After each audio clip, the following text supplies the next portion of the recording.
मैया की।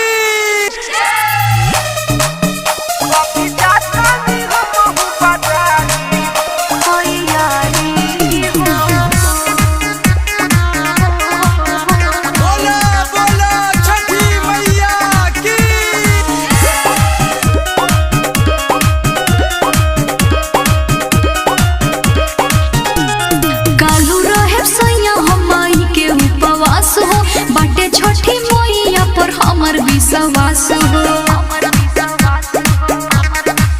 सुनो काल्हे रहे सैया हमाई के उपवास हो। बाटे छठी मैया पर हमर विश्वास हो।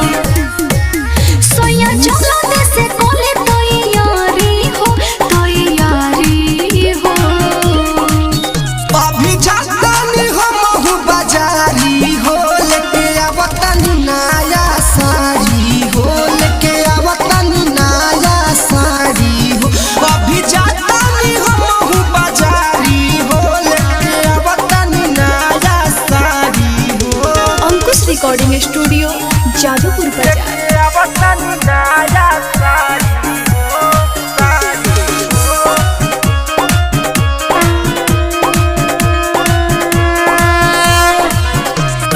अंगना में हंसू अपन खुशियाँ धराई, तबे तो ये धनी गोदिया भराई। दे दे हमर मन होई मगनवा। रही उनकर कृपा घर में खेली लाला नवा। अगला साल रही लोही के बारी हो, बारी हो। अभी जातानी हमहु बाजारी हो, लेके आवतानी नया साड़ी हो, लेके आवतानी नया साड़ी हो। अभी जातानी हमहु बाजारी हो, लेके आवतानी नया साड़ी हो। लेके आवतानी नया साड़ी हो। बोला बोला छठी मैया की। मासूम राजा सैलेश हो गइले तैयार हो। उ सबके बात छोड़ो, हमें गीतकार हो।